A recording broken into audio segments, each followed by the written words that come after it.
இப்போ நீங்கள் பிளான் பண்ண உட்காரும்பொழுது என்னுடைய சஜஷன் ஹஸ்பண்ட் ஒய்ஃப் ப்ராப்ளம் வந்து அப்பா அம்மா தேவையா அப்படிங்கிறது வந்து நீங்கள் தான் வந்து டிசைட் பண்ணணும்.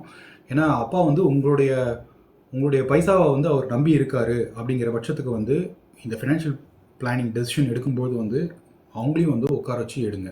நாளைக்கு திடீர்னு ஈக்விட்டி மார்க்கெட் டவுன் அடிக்குது அப்படின்னு வச்சுக்கோங்களேன், அவங்க வந்து உங்களுடைய தலையை வந்து அரிச்சு எடுத்துருவாங்க.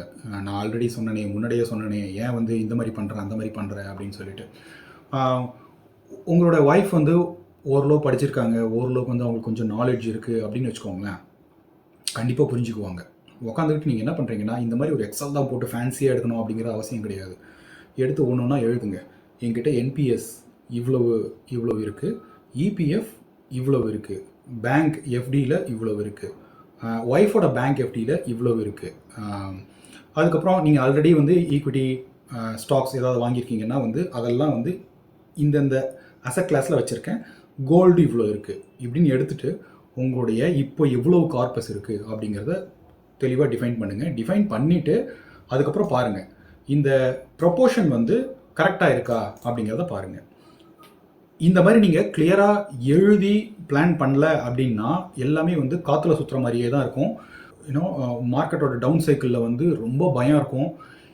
இந்த டார்கெட் எனக்கு இந்த இடத்துல என்னால் அச்சீவ் பண்ண முடியுமா அப்படிங்கிறத வந்து கொஸ்டின் பண்ணாமல் இருக்கணும் அப்படின்னா you have to write your corpus in detail.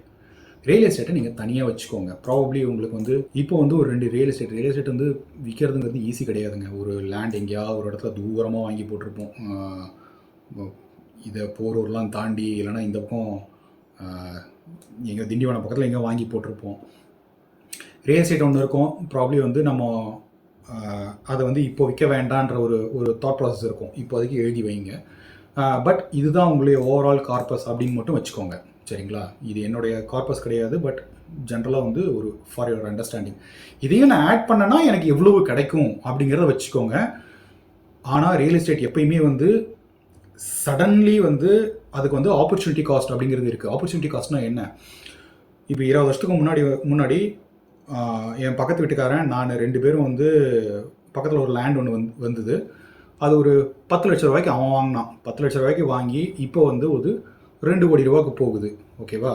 நான் அந்த 10 லட்சத்தை வந்து நான் வந்து ஊரில் கிராமத்தில் வாங்கலாம்னு நினச்சிக்கிட்டு ஒரு 10 லட்ச ரூபாய்க்கு வாங்கியிருக்கேன். சப்போஸ் அது வந்து ஒரு 20 லட்சத்துக்கு தான் போகுதுன்னு வச்சுக்கோங்களேன். ஆனால் அவன் 2 கோடி சம்பாதிச்சிருக்கான், நான் வந்து 30 லட்சம் தான் சம்பாதிச்சிருக்கேன். ஸோ ஆப்பர்ச்சுனிட்டி காஸ்ட் என்ன? இந்த 20 வருஷத்தில் 1.7 crore வந்து என்னுடைய opportunity cost. I have lost it. இந்த மாதிரி நீங்கள் யோசிக்கணும். ஸோ ரியல் எஸ்டேட் நீங்கள் தங்குறதுக்கு ஒரு வீடு அப்படிங்கிறத தவிர வேற ஒரு வீட்டில் நான் வாடகைக்கு மட்டும் நீங்கள் அப்படியும் பிளான் பண்ணலாம். ஆனால் உங்களுடைய கோல்ஸ் எல்லாமே வந்து அட்டைன் பண்ணுறது ரொம்ப ரொம்ப சிரமமாக இருக்கும். இதை நான் என்னால் ஷியூராக சொல்ல முடியும். Most of the cases, at least 85 to 90% of the கேசஸில் வந்து நமக்கு ரொம்ப சிரமமாக இருக்கும். ஸோ ரியல் எஸ்டேட் வந்து சென்டிமெண்டல் வேல்யூ கண்டிப்பாக இருக்குது.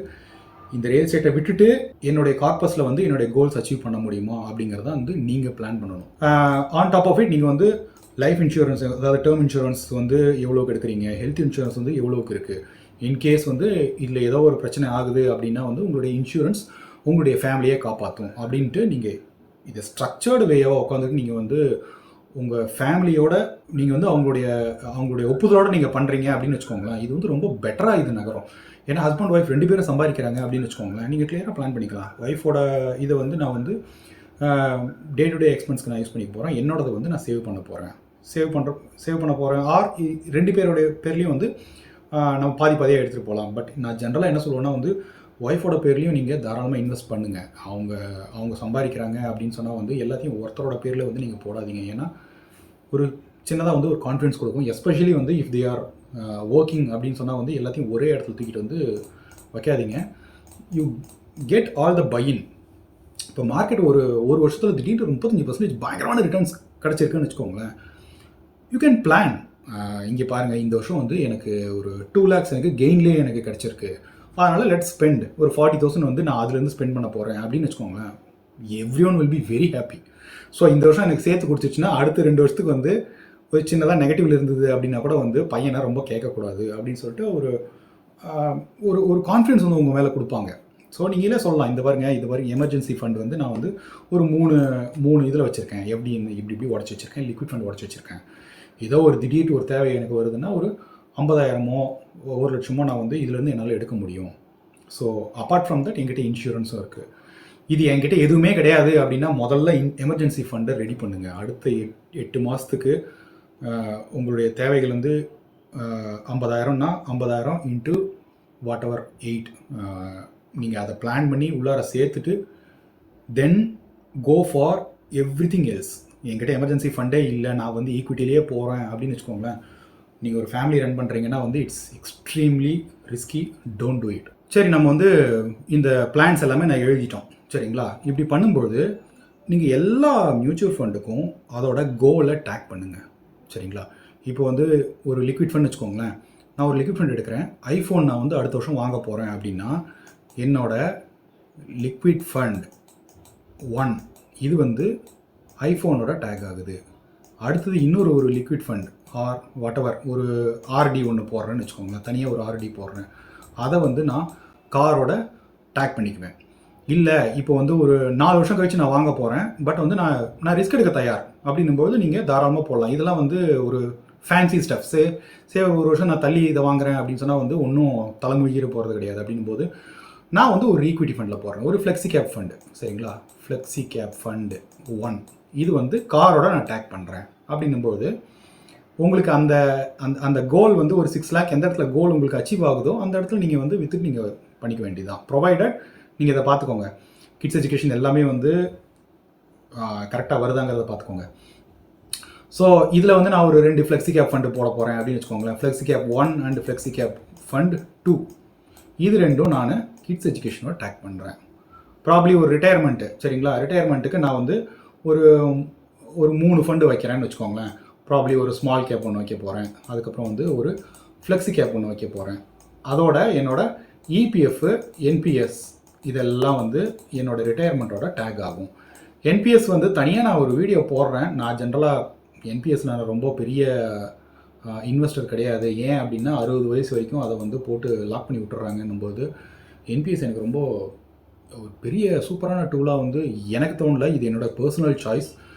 என்பிஎஸ்க்கு பதிலாக வந்து நம்ம என்பிஎஸ் வந்து எம்ப்ளாயரோட கான்ட்ரிபியூஷன் இருக்குது, பட் ஸ்டில் என்பிஎஸ் ரொம்ப மினிமலாக வச்சுக்கோங்க. ஸோ இதெல்லாம் வந்து நீங்கள் டேக் பண்ண ஆரம்பிக்கிறீங்கன்னு வச்சுக்கோங்களேன், மார்க்கெட் கீழே விழும்போதோ ஒரு அன்சர்டனிட்டி வரும்போதோ இந்த கோல்ஸ் வந்து கொஞ்சம் பக்கத்தில் வரும்போதோ நமக்கு கிளியராக தெரியும் இன்னும் ஒரு 5 வருஷத்தில் இது வந்து அச்சீவபிளா. ஏன்னா இப்போது எல்லா ஈக்விட்டி ஃபண்டுக்கும் வந்து நான் 10% ரிட்டர்ன்ஸ் வரும்னு பார்த்து வச்சுக்கிறேன் சரிங்களா. ப்ராப்ளி எல்லா எஃப்டிக்கும் வந்து ஒரு 6% எனக்கு ரிட்டர்ன்ஸ் கிடைக்கும் அப்படின்ட்டு ஒரு பிளான் இருக்கும்போது யூ கேன் ஈஸிலி பிளான் இந்த இடத்துல எனக்கு கிடைக்குமா கிடைக்காதா அப்படின்னு சொல்லி. இதெல்லாம் இவ்வளோ கஷ்டமாக இருக்கே, இது வந்து கால்குலேட்டர்லாம் போட முடியுமான்னா ஆன்லைனில் ஏகப்பட்ட கால்குலேட்டர் இருக்குங்க. இதை நான் டிஸ்கிரிப்ஷனில் போடுறேன். இப்போ வந்து லம்சம் கால்குலேட்டர்னு வச்சுக்கோங்களேன். ஆல்ரெடி வந்து நான் இப்போ ஒரு லம்சம் போட போகிறேன் அப்படின்னு வச்சுக்கோங்களேன். ஒரு கையில் ஒரு 2 lakh இருக்குது சரிங்களா. இது வந்து நான் ஈக்விட்டி ஃபண்டில் போடுறேன், 10% எனக்கு ரிட்டர்ன்ஸ் கிடைக்கும்னு பார்க்குறேன். இது வந்து ஒரு 10 வருஷம் கழிச்சு தான் நான் இதை எடுக்க போகிறேன் அப்படின்னு வச்சுக்கோங்களேன். பிளான் மை ஃபியூச்சர் கோல்னு வச்சுக்கோங்க.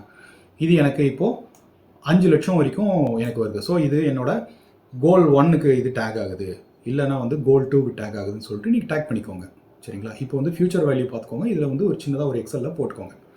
இது வந்து அந்த இடத்துல என்னால் அச்சீவ் பண்ண முடியுமாங்கிறத பார்த்துக்கோங்க, அவ்வளோதான். இல்லை நான் வந்து இப்போ ஒரு எஸ்ஐபி போட போகிறேன் அப்படின்னு வச்சுக்கோங்களேன். மந்த்லி நான் இப்போது ஒரு 10,000 ரூபா எஸ்ஐபி போடுறேன்.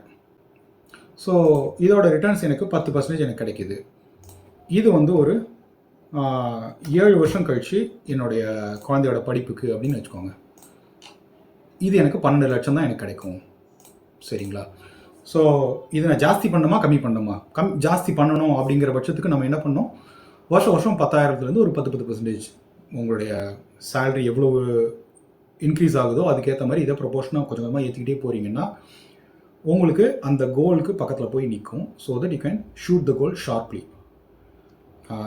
ஹோப்ஃபுல்லி இந்த செஷன் உங்களுக்கு யூஸ்ஃபுல்லாக இருந்திருக்கும் அப்படின்னு நினைக்கிறேன். எல்லா ரெலவெண்ட் லிங்க்ஸும் இந்த எக்ஸலும் வந்து டிஸ்கிரிப்ஷனில் போடுறேன். ஏதாவது டவுட் இருந்ததுன்னா கமெண்ட் செக்ஷனில் போடுங்க. தொடர்ந்து பயணிப்போம். Have a great day. Bye.